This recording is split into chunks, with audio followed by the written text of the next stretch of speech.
بسم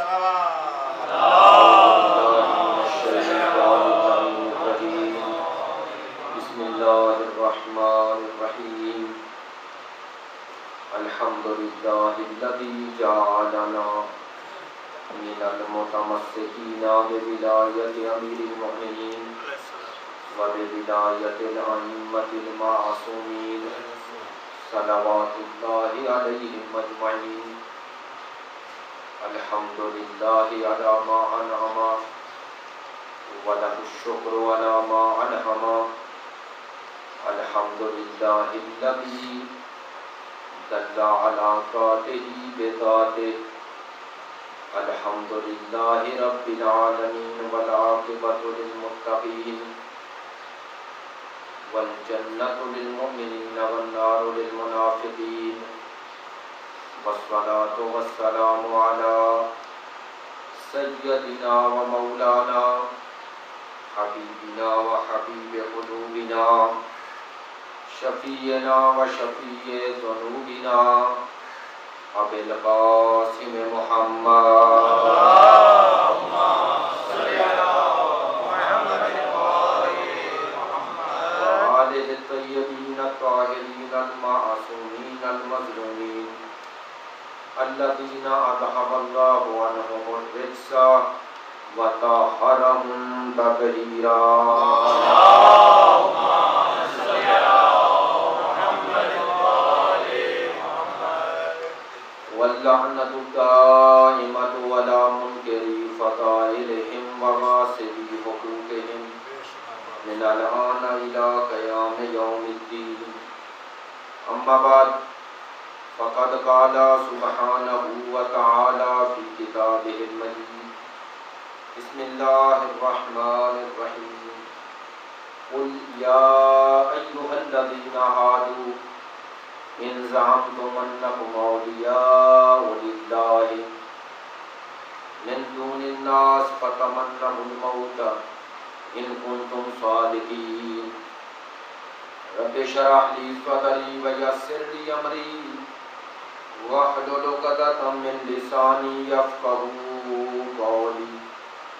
إن الله وملائكته يصلون على النبي يا أيها الذين آمنوا صلوا عليه وسلموا تسليما. اللهم صل على محمد وآل محمد. واجب الاحترام معزز و مکرم حاضرین مجلس محبان اہل بیت پیروان مکتب ولایت عاشقان مکتب شہادت. اگرچہ مجلس ساری ثواب ہے لیکن ماہ رحمت ہے، ماہ برکت ہے، ماہ نزول قرآن ہے اور ایسی مناسبتیں ظاہر ہے سال میں ایک دفعہ ہی ہے. آج کی اسی سال ثواب کی مجلس میں چند گزارشات جو آپ کی خدمت عالیہ میں عرض کرنا چاہتا ہوں. انشاءاللہ آپ توجہ فرمائیں گے.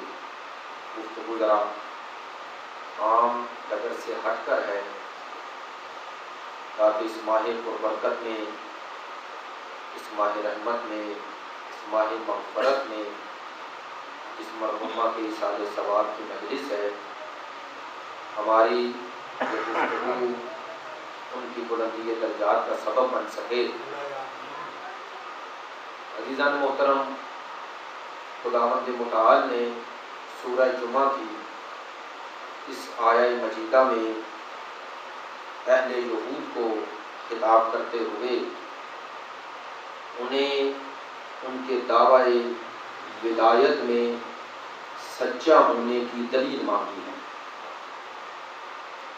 ارشاد خداوند متعال ہے قل یا ایھا الذین ہادوا، میرا حبیب ان یہود سے، ان سے کہو کہ اگر یہ گمان کرتے ہیں، ان کا یہ وہم و گمان ہے کہ یہ خدا کے ولی ہیں. کیوں؟ خدا فرماتا ہے اگر یہ وہم و گمان نہیں ہے، ان کا دعویٰ حقیقت پہ مبنی ہے، یہ اللہ کے ولی ہیں، تو اس کا خداوند متعال خود ثبوت دے رہا ہے کہ ان سے کہو تمنا موت کریں۔ بس پتہ چلا تمنا موت میں اور دعوی ولایت میں ربط ہے۔ اگر ولایت دعویٰ ہے تو اس کی دلیل تمنا موت کرنا ہے۔ جو لوگ موت کی تمنا یا موت کی خواہش یا موت سے دور بھاگ رہے ہیں، اس آیت کا مفہوم، چونکہ منطوق آیت یہ ہے کہ اگر ولی ہو تو تمنائے موت کرو، اس کا مفہوم یہ ہوگا، یعنی اس کا مخالف معنی یہ ہوگا کہ ولی وہی ہوگا جو تمنائے موت کرے۔ یعنی اللہ کا ولی ہی ہو سکتا ہے جو کبھی موت سے فرار نہ کرے، جو موت سے فرار کر رہا ہے، جو موت سے بھاگ رہا ہے، جو موت سے دوری اختیار کر رہا ہے، اللہ کی نظر میں اس کا دعویٰ ولایت جھوٹا ہے۔ خدا فرما رہا ہے کہ دعویٰ ولایت کی حقانیت کی سب سے بڑی دلیل ہی یہ ہے کہ وہ موت سے فرار نہیں کرے گا، وہ موت کا استقبال کرے گا۔ اب اگر کچھ لوگ موت سے فرار کریں، انسان جنگ میں فرار کرتا کب ہے؟ جب موت سے ڈرے۔ تو اگر کوئی جنگ میں فرار کرتا ہوا کسی میدان میں نظر آئے تو یہ ثابت ہو گیا وہ خدا کا ولی نہیں ہے۔ تو ولی خدا ہونے کی دلیل ہی یہ ہے کہ وہ استقبال موت کو جائے گا، وہ موت کی طرف جائے گا، موت اس کی طرف نہ بھی آئے۔ توجہ فرمائیں، موت کی طرف جانے والا ولی ہے، جس کو موت آگے اپنے پنجہ قدرت میں لے لے، وہ ولی نہیں ہے۔ ایک اضطراری موت ہے، ایک اختیاری موت ہے۔ اللہ کہتا ہے ولی وہ ہے جو موت کو اختیار کرے۔ لوگ کہتے ہیں اگر امام حسین کو پتا تھا تو کربلا میں گئے کیوں؟ بابا تمہاری نظر میں اگر ولایت کا تمہیں پتا ہوتا تو تم کبھی یہ نہ کہتے۔ یہ اس باپ کا بیٹا ہے کہ جس کو 65 سال کی عمر، 63 سال کی عمر میں جب میدان جنگ میں جانے لگے تو مالک اشتر نے کہا تھا کہ اے میرے آقا و مولا، دشمن چالاک ہے، مکار ہے، آپ زرہ پہن لیں۔ تو مولا نے ایک ہی سوال کیا تھا، کیوں؟ کہا تاکہ دشمن حملہ کر کے آپ کی جان نہ لے لے۔ تو ایک ہی جملہ کہا تھا میرے مولا نے کہ مالک میں موت سے ایسے ہی مانوس ہوں جیسے بچہ پیدائش کے وقت ماں کے پستان سے مانوس ہوتا ہے۔ اسے کسی شے کا پتہ نہ ہو، اس کا پتہ ہے، وہ اپنی ماں کی شناخت رکھتا ہے۔ اس معاملے میں اللہ نے اسے یہ علم دے کے بھیجا ہے۔ اور آگے وہ جملہ کہا، فرماتے ہیں خدا کی قسم ابو طالب کے بیٹے کو اس کا کوئی غم نہیں ہے کہ موت مجھ پہ آ پڑے یا میں موت پہ جا پڑوں۔ موت اس کو نقصان پہنچاتی ہے جس کے پاس کچھ آ کے موت لے لے۔ توجہ فرما رہے ہیں؟ خداوند متعال اسی سورہ جمعہ میں اسی آیت کو آگے بڑھا رہا ہے۔ اگر یہ سچے ہیں تو تمنا موت کریں، اگر سچے ہیں اپنے دعوے میں، دعوی ولایت میں سچے ہیں تو تمنا موت کریں۔ تمنا کریں، موت کی تمنا، خواہش کریں، موت کی خواہش کریں۔ آگے خدا فرماتا ہے فَلَا يَتَمَنَّوْنَهُ أَبَدًا، میں خدا یہ کہہ رہا ہوں کہ یہ ہرگز موت کی تمنا نہیں کریں گے۔ کیوں؟ ریزن بتایا جا رہا ہے۔ فرمایا اس لیے نہیں کریں گے کہ انہوں نے جو کچھ اپنے ہاتھوں سے خود کر کے مجھ تک بھیجا ہے وہ اس قابل نہیں ہے کہ یہ میرا سامنا کر سکے۔ جو کچھ انہوں نے کیا ہے یہ اس کی بنیاد پہ کبھی تمنا موت نہیں کریں گے۔ خدا کہتا ہے موت کا استقبال وہی کرے گا جسے اپنے انجام کا پتہ ہو۔ توجہ نہیں فرمائی آپ نے؟ موت کی تمنا وہی کرے گا جسے انجام کی خبر ہو کہ جس کے پاس جانا ہے، میں نے جو بھیجا ہے اس کے سامنے مجھے شرمندگی نہیں ہوگی۔ لیکن اگر کسی کی پوری زندگی ہی شرمندگی سے بھری پڑی ہے، جو نہ اپنے کی پرواہ کر رہا ہے نہ بیگانے کی، جو نہ اپنے مال کو دیکھ رہا ہے نہ بیگانے کو، جس کی پوری زندگی اس بنیاد پہ گزری ہوگی، وہ موت کے وقت یہ اعلان کبھی نہیں کرے گا کہ میں کامیاب ہو گیا. وہ تو یہی اعلان کرے گا کاش میں یہ بھی نہ کرتا. آج جن کی تاریخ پہ نظر ہے میری بات سمجھیں گے، وہ مرنے کے وقت یہی کہے گا کاش میں رسول سے پوچھ لیتا کہ مسئلہ خلافت ہے کیا، کاش میں فلاں بی بی کا حق غصب نہ کرتا، فلاں بی بی کے گھر پہ نہ جاتا. تو یہ مرتے ہوئے حسرت کرنے والا بتا رہا ہے کہ اس نے جو بھیجا ہے اس پہ شرمندہ ہے. لیکن جس کی زندگی ہی کامیاب ہے، ادھر ضرب لگی ہے ادھر اس کی زبان سے نکلا خود تو میں رب الکعبہ، اس کی زبان سے یہ نکل رہا خود تو رب الکعبہ، رب کعبہ کی قسم میں فائد ہو گیا، فائد، کامیاب، کامیاب، کامران. دیکھیے مولا نے اپنی زندگی میں تلواریں ہر جگہ چلائی تو دعویٰ نہیں کیا میں کامیاب ہو گیا، جب لگی تو کہا کامیاب ہو گیا. توجہ نہیں فرمائی. خیبر اور خندق کی تلوار کو چلانے کے بعد نہیں کہا میں کامیاب ہو گیا. کیوں؟ علی نے بتایا کہ وہاں تلوار چلانے سے یہاں تلوار کھانا مشکل ہے. تلوار چلانے کے پیچھے تمہارا ذاتی جذبہ بھی کار فرما ہو سکتا ہے، لیکن اس کی راہ میں تلوار کھانے کے بعد کامیابی کا اعلان کرنا یہ بتا رہا ہے کہ علی کی نظر میں سب سے بڑی سعادت، سب سے بڑی کامیابی اس جان کو بچانا نہیں، اس جان کو اس کی راہ میں دے دینا ہے. دے دینا، یہ کامیابی ہے، یہ کامرانی ہے. میں نے جیسا کہ عرض کیا کہ خداوند متعال نے ان دو آیات میں جو بڑے خوبصورت الفاظ ارشاد فرمائے ہیں، موت کی حقیقت بتائی ہے. فرمایا یہ تمنا موت نہیں کریں گے چونکہ ان کا دعویٰ ولایت جھوٹا ہے. کیوں نہیں کریں گے؟ انہوں نے اپنے ہاتھوں سے جو بھیج دیا یہ اس پہ شرمندہ ہے. آگے پھر بتایا کہ اگر یہ نہ بھی تمنا موت کریں تو ہوگا کیا؟ میرا حبیب ان سے کہو کہ یہ جس موت سے فرار کر رہے ہیں، قل ان الموت الذی تفرون منہ، یہ جس موت سے فرار کر رہے ہیں فإنہ ملاقیکم، وہ موت انہیں پھر بھی آ کے پکڑ لے گی. میں نے پہلے جملہ کہا تھا کچھ لوگ وہ ہیں جن کی طرف موت آ رہی ہے، کچھ وہ لوگ ہیں جو موت کی طرف جا رہے ہیں. جن کی طرف موت آ رہی ہے اللہ نے کہا انہیں موت لے گی. جو موت کی طرف جا رہے ہیں وہ دعویٰ کرتے ہیں ان للہ و انا الیہ راجعون، ہم اس کے لیے ہیں اور اسی کی طرف جا رہے ہیں، راجعون، ہم پلٹ رہے ہیں. اب خدا فرما رہا ہے کہ یہ تمنا موت نہ بھی کرے، فرار کرے، موت پھر بھی آ لے گی. موت کے بعد ہوگا کیا اب بتایا جا رہا ہے. خدا کہہ رہا ہے وَتُرَدُّونَ إِلَىٰ عَالِمِ الْغَيْبِ وَالشَّهَادَةِ، موت کا نتیجہ یہ ہے. خدا کہتا ہے پھر انہیں وہ عالم غیب جو اس کی نسبت تھا عالم شہادت میں تبدیل کر دیں گے. میں نے اس آیت کا جو ترجمہ کیا جان بوجھ کے یہ کیا. خدا کہتا ہے ہم اس عالم غیب و شہادت کی طرف پلٹا دیں گے. جب غیب ہے تو پھر شہادت کیسے، حاضر کیسے، اور جب حاضر ہے تو پھر غائب کیسے. خدا نے کہا یہاں جو عالم غائب تھا، موت کا پہلا نتیجہ یہ ہے کہ وہ جو غائب تھا وہ حاضر ہو گیا. میری باتیں آپ توجہ فرمائیں گے میرے دوستو. انسان اللہ کی وہ مخلوق ہے کہ جو مرنے کے لیے پیدا نہیں ہوا. میں نے بات کہہ دی ہے، انسان مرنے کے لیے پیدا نہیں ہوا، انسان زندہ رہنے کے لیے پیدا ہوا.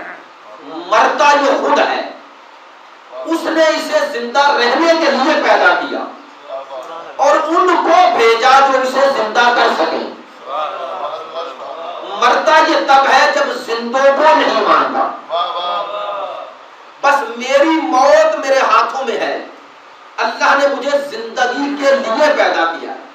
ہاں سنیے، پھر یہ جو موت جسے موت کہتے ہیں یہ ہے کیا؟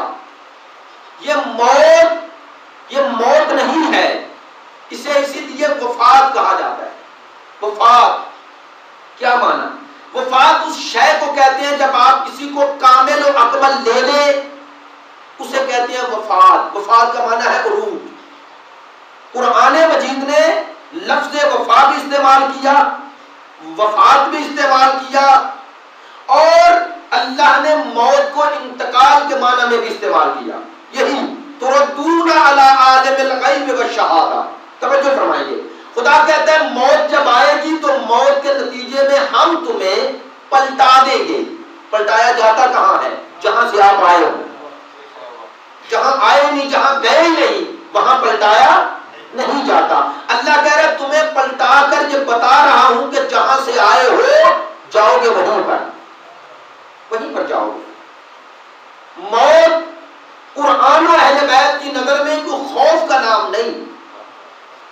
جو موت کا تصور قرآن اور وارثان قرآن نے دیا ہے وہ تو اتنا خوبصورت تصور ہے کہ یہ زندگی اس زندگی کی نسبت مشکل نظر آتی ہے. تمام مشکلات یہاں ہیں، وہاں کوئی مشکل نہیں، چونکہ وہاں مشکل کشا کے پاس چلے جاؤ گے. عجیب ہماری یہی غفلت ہے. معذرت کے ساتھ ہم اپنی اس زندگی میں بڑے ہو رہے ہیں لیکن ہم اپنی عقل میں بچے رہ جاتے ہیں.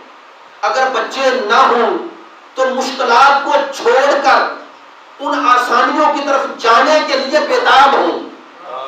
یہی انسان کی سب سے بڑی مشکل ہے کہ وہ مشکل میں رہنا زندگی سمجھتا ہے اور مشکل سے نجات کا نام اپنے لیے فنا سمجھتا ہے. حالانکہ اگر اسے اس زندگی کی حقیقت کا پتہ چل جائے تو وہ یہاں رہنا اپنے لیے قید سمجھے اور وہاں جانا اپنے لیے آزادی سمجھے. یہی وجہ ہے کہ کربلا والوں کے لیے مرنا مشکل نہیں تھا، زندہ رہنا مشکل تھا. جب کسی کو حقیقت حیات کی خبر ہو جائے تو اس کے لیے اس حیات کی طرف جانا آسان ہے جو حیات اس حیات سے وسیع تر ہے. یہ اس موت کے بعد جو زندگی ہے وہ وسیع ہے، ہر معنی میں وسیع ہے. یہ محدود ہے، وہ لامحدود ہے. اس میں تمام ذمہ داریاں ہیں، وہ ذمہ داریوں سے آزادی کا نام ہے. یہاں پر ہماری زندگی کی مشکلات حل کرنے والے ذات وہ ہے لیکن طریقہ اختیار ہمیں دیا ہے. وہاں مشکلات ہیں ہی نہیں. اب توجہ فرمائیں، اگر اس زندگی اور اس زندگی میں ربط ہو جائے تو پھر یہ زندگی اس زندگی کا زینہ بن جاتا ہے. اب توجہ فرمائیں، البتہ جس زندگی میں جا رہے ہو اس زندگی میں تمہیں وہی ملے گا جو اس زندگی میں کما رہے ہو. یہ زندگی اس زندگی سے کٹی ہوئی نہیں. صرف ایک فرق ہے، میری بات سمجھیے گا. یہاں جو کرو گے وہ محدود ہے، وہاں جو نتیجہ ملے گا وہ نامحدود ہے. وہ کتنا رحمان ہے. میں بات آسان کر دیتا ہوں. رمضان ہے، روزے ہیں. مثلا روزہ طویل ترین بھی ہو، 18 گھنٹے کا ہوگا، 20 گھنٹے کا ہوگا، بھائی رات تو ہوگی نا، ایسا ہی ہے نا. توجہ فرمائیں، لیکن یہ محدود عمل ہے، اس کی جزا کیا ہے؟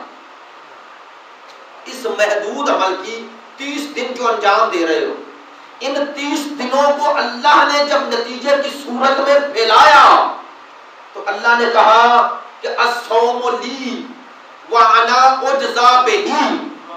اللہ نے کہا روزے کی جزا کوئی نہیں سوائے میرے. روزہ کہا وہ عمل ہے جس کے نتیجے میں میں ملتا ہوں. میری بات سمجھیے گا. کہا نماز کے نتیجے میں جنت ملے گی. ہر عمل کے نتیجے میں اس سے مطابق جزا ہے. روزہ اللہ کی نظر میں کتنی بڑی عبادت ہے. اللہ نے کہا جنت کی نعمات سب نیچے رہ گئی. روزے انسان کو وہاں لے جاتا ہے کہ جہاں میں مل جاتا ہوں. یہ عام روزے دار کا مقام ہے.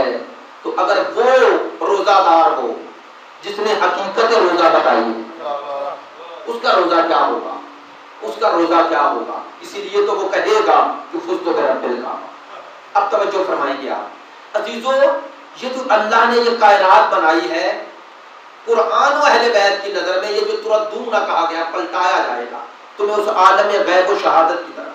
کیا مانا؟ پتا چلا اس کے بعد بھی ایک عالم ہے، اس کے بعد بھی ایک عالم ہے. ان تین عالم کو، زمان کو، تین نام ہیں. ایک ہے عالم حس، ایک ہے عالم مثال، ایک ہے عالم عقل. میں تینوں کو آسان کر دیتا ہوں. عالم حس جس میں ہم زندگی بسر کر رہے ہیں، اس میں ایک صورت ہے، ایک مٹیریل ہے، مادہ ہے. عالم مثال میں مادہ نہیں لیکن صورت ہے. علماء نے جس کی مثال دی کہ عالم برزخ، اس میں آپ اس مادہ کو لے کے نہیں جائیں گے، صورت کو لے کے جائیں گے. صورت کو لے کے جائیں گے. جس طرح ہم خواب میں، نیند میں پانی پی رہے ہیں، اب وہ پانی کی شکل ہمیں نظر آ رہی ہے لیکن وہ مٹیریل نہیں، وہ مایا نہیں ہے. اگر وہ پانی جو آپ خواب میں پی رہے ہیں حقیقت ہوتا تو آپ کو پیاس نہ لگتی. آپ خواب میں ڈر رہے ہیں، کوئی آپ پر حملہ کر رہے ہیں، وہ صورت ہے مسئلہ، وہ مادہ نہیں ہے. یہ ایک مثال سمجھانے کے لیے علماء نے دی. اس کے بعد ایک عالم ہے جہاں نہ مادہ ہے نہ صورت ہے. اس جہان میں وہی مجسم ہو جائے گا جو آپ نے اس جہان میں بنایا ہے. میں ایک بات اکثر کہا کرتا ہوں، انسان جہاں دو چیزیں لے کے آیا ہے، ایک صورت انسانی، ایک سیرت انسانی. صورت انسانی اللہ نے دی ہے، سیرت انسانی مجھے خود بنانی ہے. اللہ نے مجھے انسان بننے کے لیے جو چاہیے تھا وہ دے دیا، وہ صلاحیت دے دی، اختیار دے دیا، ارادہ دے دیا، اور انبیاء، اولیاء، اوصیاء، ائمہ کو بھیجا کہ اگر اپنی سیرت انسانی بنانی ہے تو انہیں دیکھو اور بناتے رہو. میری بات سمجھیے گا، یہاں پر سب صورت انسانی میں ہے. صدام بھی اور صدام کے مخالف آیت اللہ باقر الحکیم بھی، دونوں انسانی صورت میں تھے. وہ ظالم، وہ فاسق، وہ فاجر، وہ بھی انسانی شکل میں، اور جن کو قتل کیا وہ بھی انسانی شکل میں. لیکن وہاں بھی ایسا ہے نہ، وہاں دونوں کی صورت ویسی ہی ہوگی جیسی دونوں کی صورت ہے. بس سمجھیے گا عزیزو، جو جہاں چھپا ہوا ہے وہاں ظاہر ہے، اور جو جہاں ظاہر ہے وہاں چھپ جائے گا. کس کا باطن کیا ہے وہاں ظاہر ہو جائے گا. بس میری ظاہری صورت اللہ نے بنائی ہے، مجھے اپنی سیرت انسانی خود بنانی ہے. وہاں انسانی شکل میں وہی مشہور ہوگا جس نے یہاں سیرت انسانی بنائی ہوگی. اب سمجھیں وہ انسانی سیرت بنتی کیسے ہے؟ وہ دو چیزوں سے بنتی ہے، ایک عقیدے سے، دوسری عمل سے. اگر عقیدہ درست ہو جائے اور عقیدہ درست کی بنیاد پہ عمل درست ہو جائے تو سیرت انسانی بن جائے گی، انسانی بن جائے گی. اور اگر نہ عقیدہ درست ہو نہ عمل درست ہو تو جیسا آپ کا باطن بن رہا ہے وہاں ویسا آپ کا ظاہر ہو جائے گا، ظاہر ہو جائے گا. بس اللہ نے یہ سفر جو ہمارے لیے رکھا ہے، اس دنیا میں ہمارے آنے کا مقصد یہ تھا کہ ہم صورت انسانی لے کے آئے ہیں، سیرت انسانی لے کے جائیں. یہ سیرت انسانی اگر لینی ہے تو کن سے لو؟ اللہ نے کہا ان سے لو جن کا ظاہر و باطن ایک ہے. اب میری باتیں توجہ فرمائیے گا، کون ہے جن کا ظاہر و باطن ایک ہے؟ اللہ نے ادھر ہی ان کے مقام و مرتبے کو سمجھا دیا. اللہ نے فرمایا کہ ولی وہ ہوگا جو تمنا موت کرے، اور فرمایا یہ موت کی تمنا کر کے تمہیں بتا رہے ہیں کہ ان کا ظاہر و باطن ایک ہے. اور اگر تم نے اپنے آپ کو ویسا انسان بنانا ہے جیسا میں چاہتا ہوں تو ان کو دیکھتے جاؤ، اپنے آپ کو بناتے جاؤ، بناتے جاؤ، بناتے جاؤ. اب ان سے رابطہ جو قائم کرنا ہے وہ رابطہ کیسا ہونا چاہیے؟ وہ رابطہ ذاتی نہیں ہے، وہ رابطہ خدائی ہے. میری بات سمجھیے گا، وہ رابطہ ذاتی نہیں، وہ خدائی ہے، وہ خدائی ہے. جو سیرت انسانی کے ذریعے بنے گا۔ اب سمجھے اس بات کو، میں اکثر مختلف پہلوؤں میں یہ بات آپ تک پہنچاتا رہتا ہوں مختلف مجالس میں۔ عزیزو، اللہ نے آل محمد کی جو محبت مانگی اس کی حقیقت یہ ہے،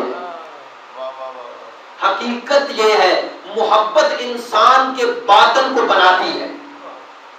اللہ نے کہا کہ اس دنیا میں تمام مخلوق میری ہے، لیکن ان میں سے کسی کی محبت میری محبت نہیں، ان کی اطاعت میری اطاعت نہیں۔ کہا اگر کسی کی اطاعت میری اطاعت ہے تو یا رسول ہے یا آل رسول ہے، اگر کسی کی محبت میری محبت ہے تو یا محمد ہے یا آل محمد ہے۔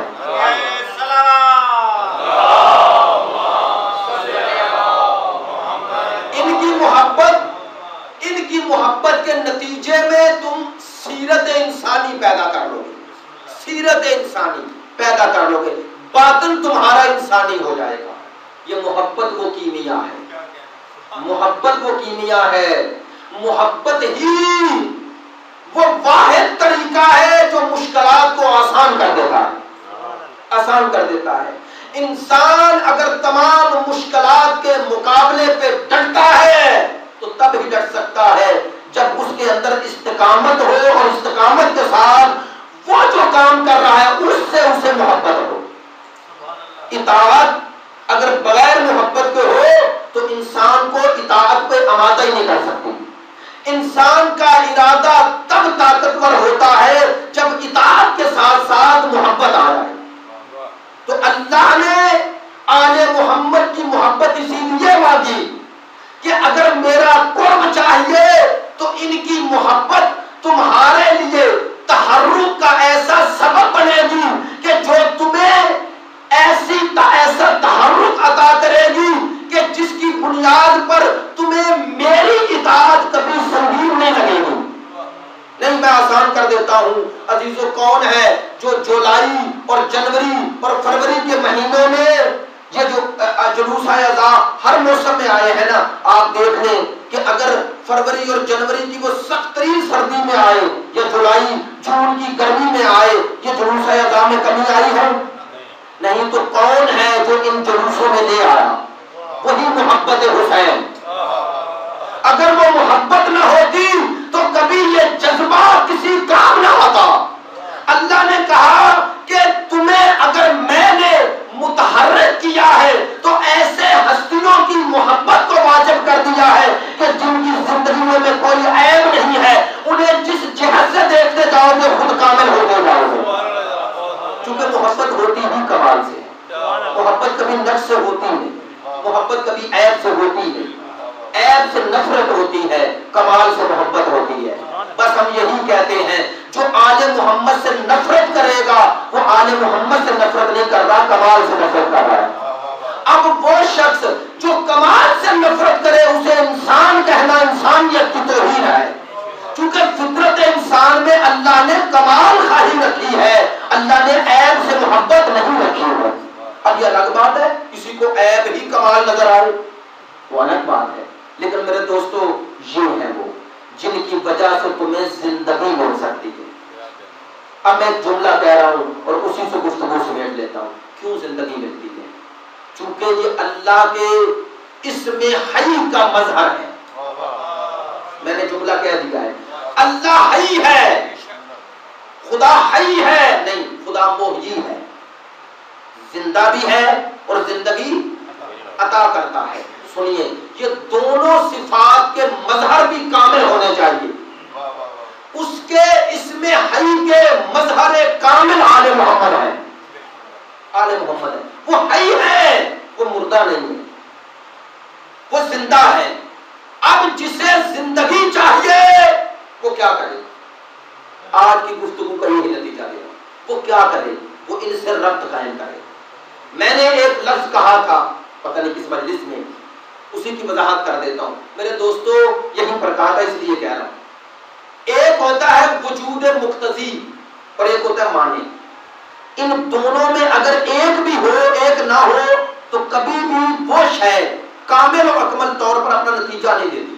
آسان کر دیتا ہوں، آگ کا کام ہے جلانا، لیکن آگ تب جلائے گی جب لکڑی خشک ہو. ایسا ہی ہے نا, اگر لکڑی پہ پانی ڈال دیں تو جلائے گی؟ بول نہیں رہے, نہیں جلائے گی. کیوں؟ حالانکہ آگ میں جلانے کا تقاضا ہے, لکڑی میں جلنے کی صلاحیت ہے, لیکن جل کیوں نہیں رہی؟ آپ نے کہا مانے آ گیا, رکاوٹ آ گئی. تو بس تقاضا وجود بھی موجود ہے, صلاحیت بھی موجود ہے, لیکن اگر رکاوٹ آ جائے تو ہونے کے باوجود بھی اثر نہیں کرے گی. میری بات سمجھیے گا, رمضان کا مہینہ ہے عزیزو, وہ حی ہے, وہ زندہ ہے, اور ہم نے اس ولایت کے ذریعے ان سے رابطہ قائم کرنا ہے. وہاں مقتضی موجود ہے, یعنی تقاضائے حیات اللہ نے بدرجہ اتم رکھ دیا ہے. وہ زندہ ہے, بلکہ میں جملہ بدل دیتا ہوں, وہ زندگی ہے. وہ زندہ ہے, وہ زندگی ہے. قرآن کی آیت وَلَا تَحْسَبَنَّ الَّذِينَ قُتِلُوا فِي سَبِيلِ اللَّهِ أَمْوَاتٌ بَلْ أَحْيَاءٌ عِندَ رَبِّهِمْ يُرْزَقُونَ. ہزاروں مرتبہ یہ آیت سن چکے. اس کا آخری لفظ وہی خوبصورتی ہے, اسی میں حسن ہے. اللہ نے کہا جو میری راہ میں قتل ہو جائے انہیں مردہ گمان بھی نہ کرو. تو مردہ نہیں کہو گے تو کیا ہے؟ بولے موت اور زندگی دو ہی چیزیں ہیں نا. اللہ نے کہا مردہ گمان نہ کرو تو کیا ہے؟ زندہ. بس تقاضا موجود ہے. قرآن نے کہہ دیا وہ مردہ ہے ہی نہیں ہے, ہونا کیا؟ کہا ان کے بارے میں مردہ ہونے کا گمان نہ کرنا. تو بس ان کی زندگی کا بھی اعلان کر دیا, اور بعد میں کہہ دیا زور سے بول, وہ اللہ سے رزق لے رہے ہیں, لے چکے نہیں, لے گئے نہیں, لے رہے ہیں. اور اللہ نے پہلے سورہ میں بقرہ میں بتا دیا کہ اہل ایمان اور متقین کی نشانی کیا ہے, یؤمنون بالغیب. اور اللہ نے کہا جو انہیں دیتا ہوں مما رزقناہم ينفقون, میں جو رزق انہیں دیتا ہوں میں بانٹ دیتے ہیں. اللہ نے کہا شہداء وہ ہیں جو میرے پاس سے رزق لے رہے ہیں, جب لے رہے ہیں تو دے بھی تو رہے ہیں. اگر عام شہید کا یہ مقام ہے تو جو ساری امت کی نظر میں سید الشہداء ہوگا. بھائی امام حسین کے سید الشہداء ہونے میں تو اختلاف ہے ہی نہیں. شیعہ ہوں, اہل سنت ہوں, بریلوی ہوں, کوئی ہو, وہ کہتا ہے اگر شہید اعظم ہے, اگر سید الشہداء ہے تو وہ حسین ہے. جب عام شہید رزق لے رہا ہے تو جو سید الشہداء ہوگا اس کے رزق کی کیا منزل ہوگی. اور یہ بھی ظاہر ہے وہ رزق مادی تو نہیں ہے, چونکہ مادی رزق کا ذریعہ مادی ہے. یہ گندم اگر لینا چاہتا ہوں تو زمین سے اگے گی, میں فصل جو لینا چاہتا ہوں اس کا طریقہ اللہ نے وہی بنایا ہے. بارش نازل ہوگی, پانی چشموں سے نکلے گا. میری حیات مادی کے ذریعے یہیں پر ہے. وہ جو رزق پا رہے ہیں وہ کون سا رزق ہے؟ اللہ نے کہا وہ رزق معرفت ہے, وہ رزق قرب ہے, وہ رزق حیات ہے. تو اللہ نے کہا اگر تمہیں میرا قرب چاہیے تو قرب ان کا اختیار کرو. جب تک ان کا قرب اختیار نہیں کرو گے نہ تمہیں رزق معرفت ملے گا, نہ رزق حیات ملے گا, نہ رزق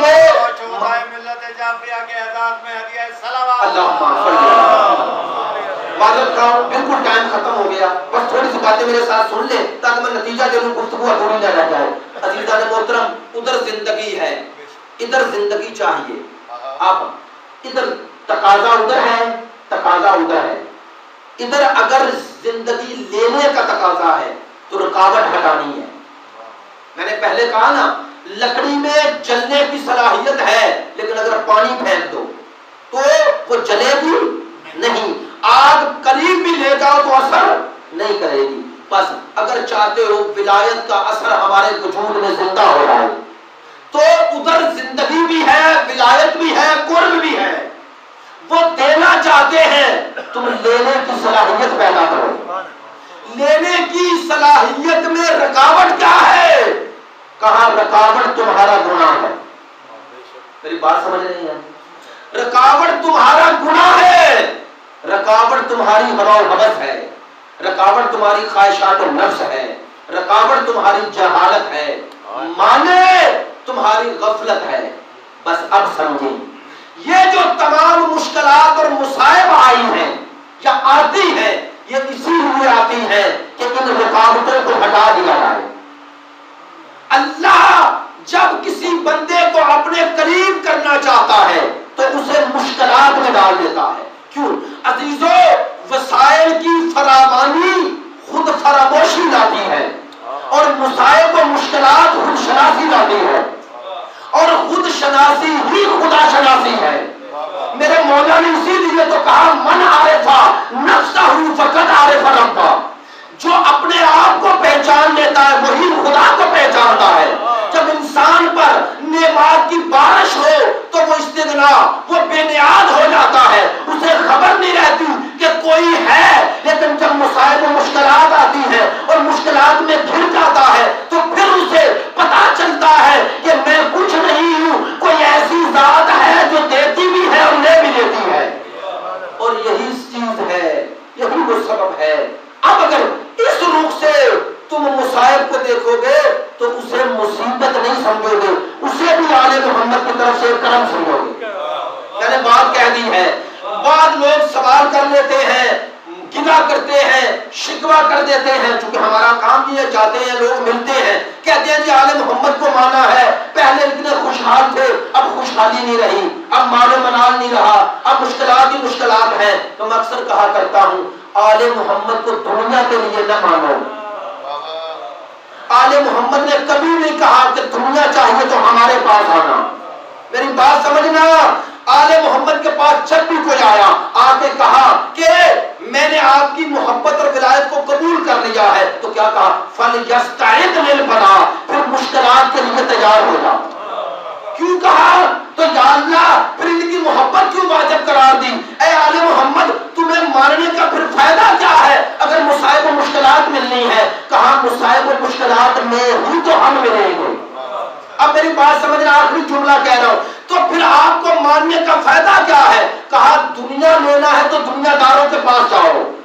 ہماری محبت اللہ نے دنیا کے لیے واجب نہیں کی, ہماری محبت اللہ نے اپنے لیے واجب کی ہے.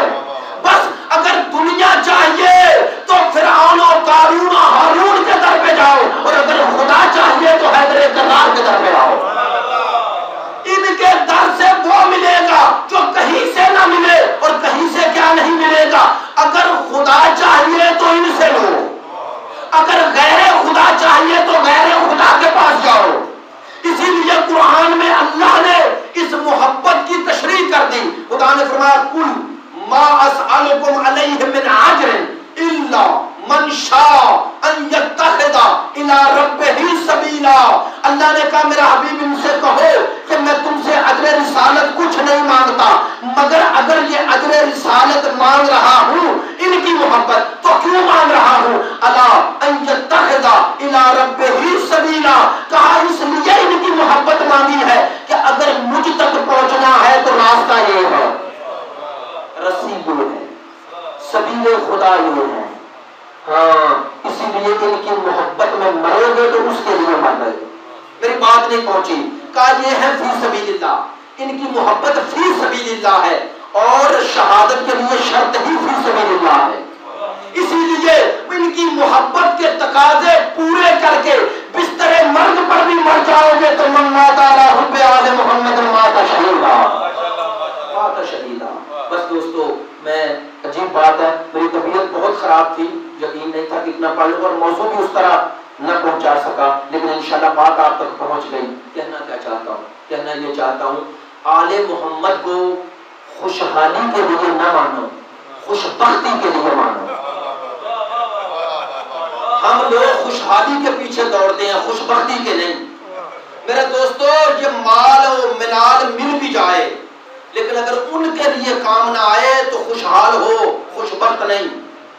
یہ مرحومہ جس کی مجلس ہو رہی ہے یہ خوش بخت ہے. یہ اتنے گھر پتہ نہیں کتنے لوگوں کے پاس ہوں گے, اس سے بڑے گھر ہیں, جانے کا اتفاق ہوتا ہے, وہ 5-5 کنال میں گھر ہیں, لیکن معذرت کے ساتھ گھر ہے, گھر میں وہ نہیں ہے جنہیں ہونا چاہیے. ذکر الہی نہیں, ذکر حسین نہیں, ذکر اہل بیت نہیں, توفیق نہیں, کروڑوں روپے کا مالک ہے, حج کرنے کی توفیق نہیں, کروڑوں روپے کا مالک ہے، زیارات کی توفیق نہیں، کروڑوں روپے کا مالک ہے، عزاداری حسین پہ خرچ کرنے کی ہمت نہیں۔ معذرت کے ساتھ ہم کیا کرتے ہیں؟ ہم دین پر خرچ اپنی بچت سے کرتے ہیں۔ دین پر خرچ بچت سے نہ کرو، اخراجات سے کرو۔ میں نے بات کہہ دی ہے، دین پر خرچ بچت سے نہ کرو، اخراجات سے کرو۔ دین بچت کا نام نہیں، دین فضول شے نہیں، دین ہی اصل ہے۔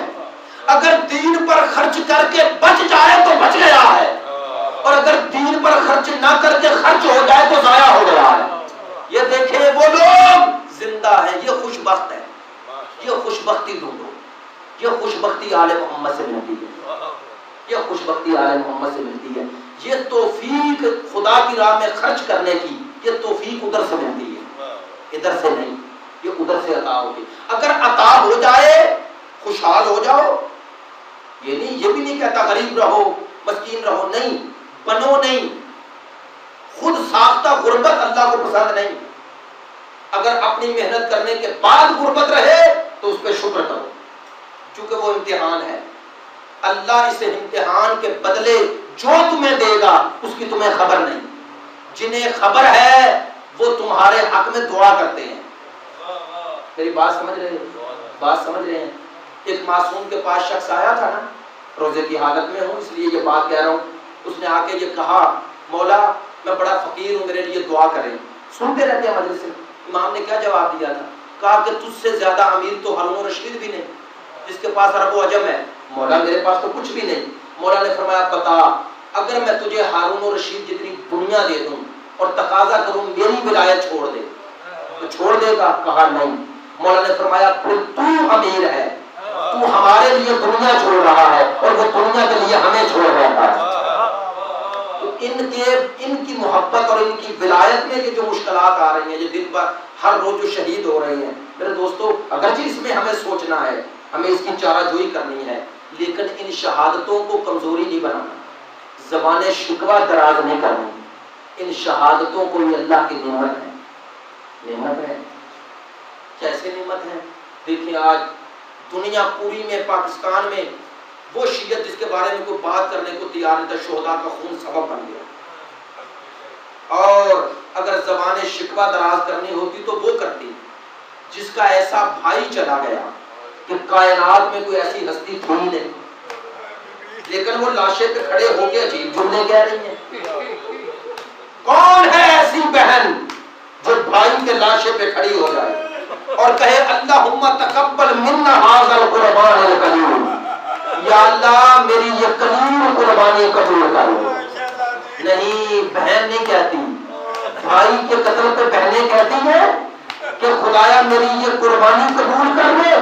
بہنوں کو تو ہوش نہیں رہتا، یہ بہن نہیں تھی، یہ علی کی بیٹی علی بول رہی تھی۔ ہاں میں اکثر کہا کرتا ہوں کہ کائنات کی زینت، زمین و آسمان کی زینت علی ہے اور علی کی زینت زینب ہے۔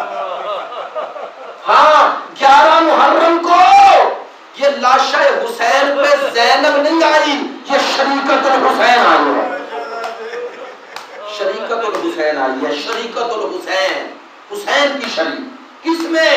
کس میں شریکت؟ میرے دوستو اس مشن میں شریک، اس مقصد میں شریک۔ ایک مرحومہ کی مجلس ہے، عجیب ماں بیٹی ہے، ماں نے ولایت کا تحفظ کیا، بیٹی نے شہادت کا تحفظ کیا۔ ماں ولایت کو بچانے کے لیے دربار میں گئی اور بیٹی شہادت کو بچانے کے لیے بازاروں میں گئی، لیکن پھر بھی بڑا فرق ہے، پھر بھی بڑا فرق۔ بی بی جس مجمع میں آئی، ماں جس مجمع میں آئی، اگرچہ وہ شناخت نہ رکھتے تھے لیکن یہ تو جانتے تھے رسول کی بیٹی ہے۔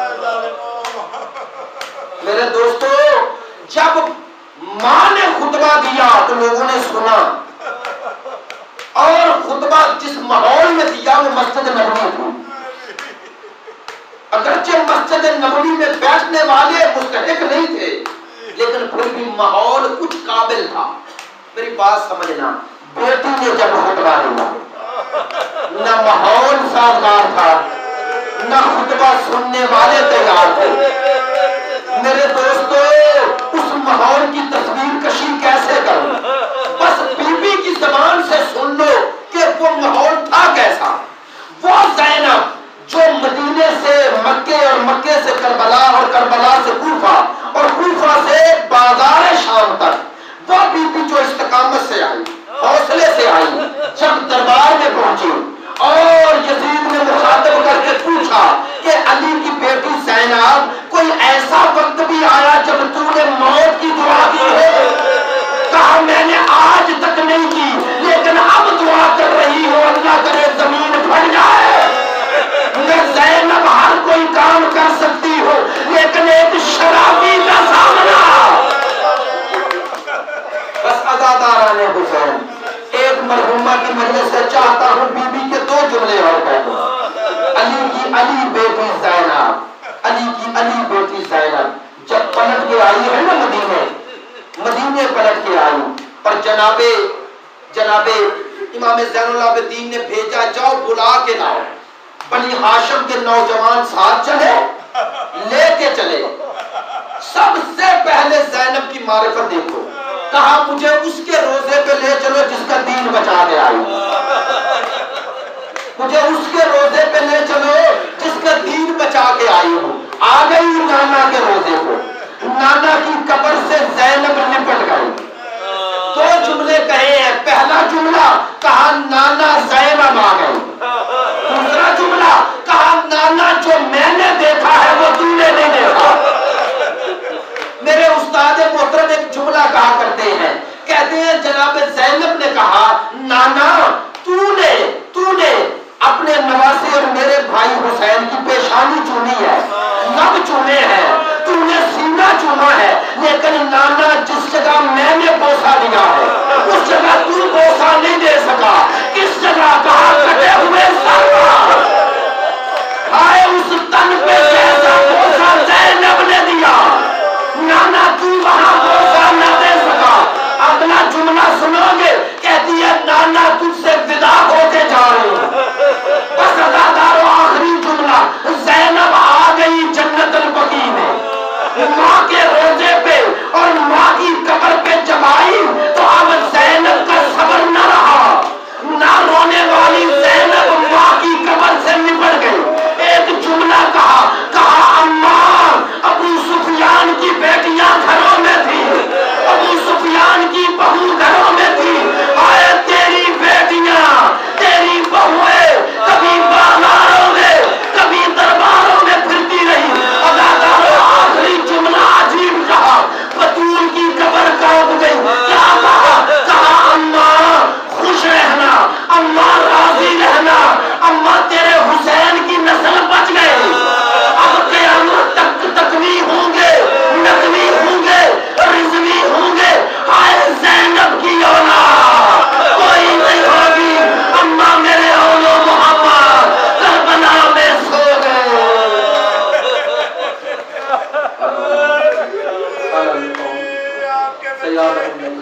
خدایا حق محمد و آل محمد، خدایا ماہ پر برکت ہے، ماہ رحمت ہے، ماہ رمضان ہے، خدایا اس ماہ رحمت کے صدقے میں اس مجلس کا ثواب محترمہ مرحومہ فاطمہ بی بی کو پہنچا، ان کے درجات عالی و متعالی فرما، کربٹ کربٹ زیارت ائمہ نصیب فرما، حاضرین کی تمام مشکلات آسان فرما، ہمیں اس مہینے سے کما حق کو استفادہ کرنے کی توفیق عطا فرما۔ خدایا اس ماہ پر برکت کے دو اشرے باقی ہیں، نزول قرآن کا اشرہ بھی ہے اور شہادت مولا کا اشرہ بھی ہے۔ خدایا قرآن و علی کے صدقے میں اس دنیا میں بھی دامن قرآن و علی اور اس دنیا میں شفاعت قرآن و علی نصیب فرما۔ خدایا بحق مولا کائنات اس مہینے کی برکتوں کو ہمارے شامل حال فرما، ہمارے لیے یہ مہینہ آخری مہینہ قرار نہ دے۔ خدایا جو شہداء آخری دنوں میں اور اسی طرح ان تمام مشکلات میں جا رہے ہیں، خدایا ان تمام شہداء کو مولا کائنات کی شفاعت نصیب فرما۔ خدایا بحق محمد و آل محمد ہم سب کی حفاظت فرما۔ خدایا ہم سب کو دین کی حفاظت کے لیے، ولایت کے لیے ہر وقت شہادت کے لیے آمادہ رہنے کی توفیق عطا فرما، اپنے شہداء کی ذمہ داریاں سمجھتے ہوئے اپنے اندر محبت، الفت، ہمدلی، ہم نشینی پیدا کرنے کی توفیق عطا فرما۔ خدایا بحق محمد و آل محمد ہمارے آقا و مولا کا قبول فرما، ہمیں ان کے پیروکاروں میں قرار دے، ہمیں ان کے منتظرین میں قرار دے۔ دشمنان اسلام خصوصاً امریکہ و اسرائیل اور اس کے حواری طالبان و لشکر جنگی، خدایا انہیں نیست و نابود فرما۔ خدایا مجاہدین اسلام وہ چاہے لبنان میں، شام میں، ایران میں، عراق میں، خدایا جہاں جہاں آل محمد کے ماننے والے، اور اسی طرح وہ لوگ جو محبت اہل بیت کے جرم میں اگرچہ وہ شیعہ نہیں ہے جیسا کہ شام میں وہ مارے جا رہے ہیں، ان کے درجات عالی و متعالی فرما، ان خوارج زمان کو نیست و نابود فرما بحق محمد و آلہ الاطہار۔ چونکہ ماہ رمضان ہے، قبولیت دعا کا بھی وقت ہے، اس لیے آپ سب سے گزارش ہے آخر میں پھر ایک سورہ فاتحہ کی